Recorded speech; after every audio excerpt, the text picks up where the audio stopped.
ایک ماں کے اشکوں کا سیلاب صاحب، کہیں آپ کی سلطنت بہہ نہ جائے. سنیں گے ناظرین عمران پرتاپ علی کی نظم. اس سے پہلے بتا دوں دوستو، جموں کشمیر ودھان سبھا چناؤ UAPA کے تحت گرفتار وحید پاڑا نے 8148 ووٹوں سے جیت درج کی. چلیے پہلے سنیں گے عمران پرتاپ علی کی نظم. تو آپ سے گزارش ہے ویڈیو کو لائک کیجیے اور چینل کو ضرور سبسکرائب کیجیے. کہ میری چیخ اور میری فریاد کہنا، یہ مودی سے ایک ماں کی روداد کہنا، کہیں جھوٹ کی شخصیت بہہ نہ جائے، یہ نفرت کی دیوار چھت بہہ نہ جائے. ہے ایک ماں کے اشکوں کا سیلاب صاحب، پیچھے تک ہاتھ اٹھے آپ کا. ہے ایک ماں کے اشکوں کا سیلاب صاحب، کہیں آپ کی سلطنت بہہ نہ جائے. اجڑ سا گیا ہے گلستان وطن کا. سنجے بھائی نے جو بات کہی کہ ظلم پہلے بھی تھا، زیادتی پہلے بھی تھی، لیکن یہ جو ننگئی سڑکوں پر اتر آئی ہے، اس کے خلاف لڑنا ہے، اس کے لیے بولنا ہے. کیونکہ جو وقت سے آنکھ نہیں ملاتے مایوس ہو جاتے ہیں، وقت انہیں نہیں پہچانتا. مایوسی کفر ہے، آپ مانتے ہیں اور جانتے ہیں اس بات کو. مایوس مت ہوئے. ڈوبتے ہوئے سورج کو دیکھ کر کے لوگ اپنا دروازہ بند کر لیتے ہیں. اٹھئے، بولیے، آواز اٹھائیے، وقت سے آنکھ ملائیے. کیونکہ جو وقت کو نہیں پہچانتے، وقت ان سے بہت برا امتحان لیتا ہے. جن انگریزوں کی حکومت میں کبھی سورج نہیں ڈوبتا تھا، وہ وقت کو نہیں پہچان سکے تو آج ان کے راجاؤں کے کپڑے بینڈ باجے والے پہنتے ہیں. آپ سے گزارش ہے کہ وقت سے آنکھ ملائیے، لڑیے. کیونکہ جو کہتے ہیں اس آندھی میں پر نہ تولا جائے گا، جو اس بات پہ خوش ہیں ہم سے لب نہ کھولا جائے گا، ان سے کہو ہم طوفانوں سے ڈرنے والے لوگ نہیں، قاتل کو مرتے دم تک قاتل ہی بولا جائے گا. کہ اجڑ سا گیا ہے گلستان وطن کا. فیروز بھائی مبارکباد، پوری کمیٹی کو مبارکباد. پچھلے 1 سال میں ممبئی میں پڑھ گیا، ارے واہ شکریہ. پچھلے 1 سال میں نے ممبئی میں جتنے مشاعرے پڑھے ہیں، بڑی بھیڑ کے مشاعرے بھی پڑھے ہیں، آڈیٹوریم کے مشاعرے بھی پڑھے ہیں، لیکن ویل پلانڈ، ویل آرگنائزڈ اور اتنے سلیقے کا مشاعرہ پوری ممبئی میں یہ پہلا مشاعرہ ہے. اس کے لیے خاص طور پر فیروز بھائی زندہ باد. میں آپ کو مبارکباد دیتا ہوں. لاکھ کی بھیڑ والا مشاعرہ بھی پچھلے دنوں میں نے پڑھا، لیکن آپ یقین کریں کہ جو شرافت کے ساتھ آڈینس یہاں بیٹھی ہے، جو محبت کے ساتھ لوگ یہاں بیٹھے ہیں، میں سلام کرتا ہوں آپ سارے لوگوں کو. اور جس طرح سے آپ نے ایک ایک مصرے کو سنبھالا ہے، اس کے لیے آپ کا بہت شکریہ. اس سے زیادہ میں آپ کی تعریف کر بھی نہیں سکتا ہوں، میں نے کام بھر کا کر دیا ہے. کہ اجڑ سا گیا ہے گلستان وطن کا، نہیں تو یہ بھارت تھا خوشحال میرا. کوئی لا کے دے دے مجھے لال میرا، کوئی لا کے دے دے مجھے لال میرا. پیچھے سے فیروز بھائی کا حکم ہے کہ ایک نظم بھی آپ اور پڑھ سکتے ہیں، تو اب آپ کی فرمائش کی ایک نظم پڑھ دوں جو آپ کہہ دیں.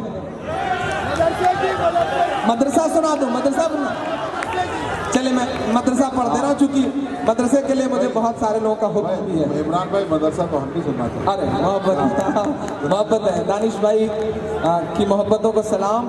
ابھی بجنور پچھلے دنوں ان کے بلانے پر ایک مشاعرے میں گیا ہوا تھا، اور ان کا شہر جس طرح انہیں پیار کرتا ہے اس کے لیے ان کو بہت مبارکباد. بہت کم لوگ ہیں جنہیں ان کا شہر اسی عزت کے ساتھ نوازتا ہے جس طرح دنیا نوازتی ہے. ان خوش نصیب لوگوں میں حالانکہ میں بھی شامل ہوں. میرا اپنا پرتاپ گڑھ بھی مجھے پلکوں پہ بٹھاتا ہے، مجھے پیار کرتا ہے، تو اس کے لیے بھی میں یہاں کھڑا ہو کر کے اپنے لوگوں کا شکریہ ادا کر رہا ہوں. میں پچھلی بار سنجے بھائی آپ سے ملا تھا تو میں صرف عمران پرتاپ گڑھی تھا. اس بار آپ کے بیچ آیا ہوں تو آپ کی دعاؤں کا اثر ہے، میرے چاہنے والوں کی دعاؤں کا اثر ہے کہ میرے دامن میں محض 29 سال کی عمر میں اتر پردیش حکومت کا سب سے بڑا ایوارڈ یش بھارتی ہے. اب میں یش بھارتی عمران پرتاپ گڑھی ہوں. یہ آپ کی دعاؤں کا اثر ہے. جب میں مشارے کے دنیا میں آیا تھا تو بڑے بزرگ کہا کرتے تھے کہ تم جو پڑھتے ہو اسے ادب میں جگہ نہیں ملے گی، تم جو پڑھتے ہو یہ مرنے کے بعد کتابوں میں نہیں پڑھایا جائے گا۔ تب میں آپ کی دعاؤں کے بھروسے اور یقین کے بھروسے یہ کہہ دیتا تھا کہ ہو سکتا ہے مجھے مرنے کے بعد کتابوں میں نہ پڑھایا جائے، ہو سکتا ہے مجھے ادب میں جگہ نہ ملے، لیکن انشاءاللہ مجھے عوام کے دلوں میں ضرور جگہ ملے گی، اور وہ جگہ مجھے ملی ہے۔ میں خوش نصیب ہوں کہ مجھے آپ پیار کرتے ہیں، مجھے محبت کرتے ہیں۔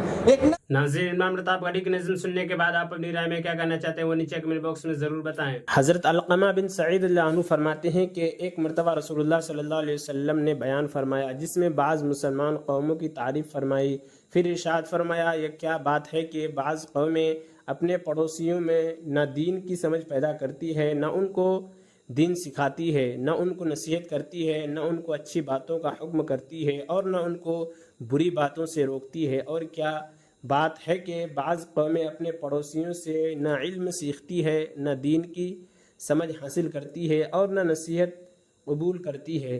اللہ تعالیٰ کی قسم یہ لوگ اپنے پڑوسیوں کو علم سکھائے، ان میں دین کی سمجھ پیدا کریں، نصیحت کریں، انہیں اچھی باتوں کا حکم کرے، بری باتوں سے روکے، اور دوسرے لوگ اپنے پڑوسیوں سے دین سیکھیں، ان سے دین کی سمجھ حاصل کرے اور ان کی نصیحت قبول کرے۔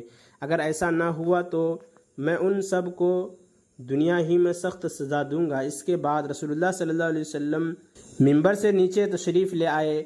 لوگوں میں اس کا چرچا ہوا کہ اس سے رسول اللہ صلی اللہ علیہ وسلم نے کون سی قومیں مراد لی ہیں۔ لوگوں نے کہا اشعری قوم کے لوگ مراد ہیں کہ وہ علم والے ہیں اور ان کے آس پاس کے دیہاتی دین سے ناواقف ہے۔ یہ خبر اشعری لوگوں کو پہنچی، وہ رسول اللہ صلی اللہ علیہ وسلم کی خدمت میں حاضر ہوئے اور عرض کیا یا رسول اللہ، آپ نے بعض قوموں کی تعریف فرمائی اور ہم پر ناراضگی کا اظہار فرمایا، ہمارا کیا قصور ہے؟ رسول اللہ صلی اللہ علیہ وسلم نے دوبارہ ارشاد فرمایا یا تو یہ لوگ اپنے پڑوسیوں کو علم سکھائے، ان کو نصیحت کرے، ان کو اچھی باتوں کا حکم کرے، بری باتوں سے منع کرے، اور ایسے ہی دوسرے لوگوں کو چاہیے کہ وہ اپنے پڑوسیوں سے سیکھے، ان سے نصیحت حاصل کرے، دین کی سمجھ بوجھ لے، ورنہ میں ان سب کو دنیا ہی میں سخت سزا دوں گا۔ اشعری لوگوں نے عرض کیا رسول اللہ، کیا ہم دوسروں کو سمجھدار بنائیں؟ رسول اللہ صلی اللہ علیہ وسلم نے پھر اپنا وہی حکم ارشاد فرمایا۔ انہوں نے تیسری دفعہ پھر یہی عرض کیا۔ نبی کریم صلی اللہ علیہ وسلم نے پھر اپنا وہی حکم ارشاد فرمایا۔ پھر انہوں نے عرض کیا یا رسول اللہ 1 سال کی مہلت ہم کو دیں۔ نبی کریم صلی اللہ علیہ وسلم نے ان کو ان کے پڑوسیوں کی تعلیم کے لیے 1 سال کی مہلت دی تاکہ ان میں دین کی سمجھ پیدا کرے، انہیں سکھائے اور انہیں نصیحت کرے۔ پھر رسول اللہ صلی اللہ علیہ وسلم نے یہ آیت تلاوت فرمائی، لعن الذین کفروا من بنی اسرائیل علی لسان داؤد وعیسی ابن مریم۔ ترجمہ، بنی اسرائیل میں جو لوگ کافر تھے ان پر حضرت داؤد اور حضرت عیسیٰ علیہ السلام کی زبان سے لعنت کی گئی تھی، اور یہ لعنت اس سبب سے ہوئی کہ انہوں نے حکم کی مخالفت کی اور حد سے نکل گئے۔ جن برائیوں میں وہ مبتلا تھے ان سے ایک دوسرے کو منع نہیں کرتے تھے، ان کا یہ کام واقعی برا تھا۔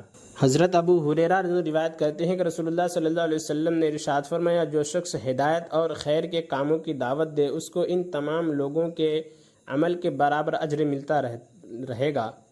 جو اس خیر کی پیروی کرے اور پیروی کرنے والوں کے اپنے ثواب میں کوئی کمی نہ ہوگی، اسی طرح جو گمراہی کے کاموں کی طرف بلائے گا اس کو ان سب کے عمل کا گناہ ملتا رہے گا جو اس گمراہی کی پیروی کریں گے، اور اس کی وجہ سے ان پیروی کرنے والے کے گناہوں میں کوئی کمی نہ ہوگی۔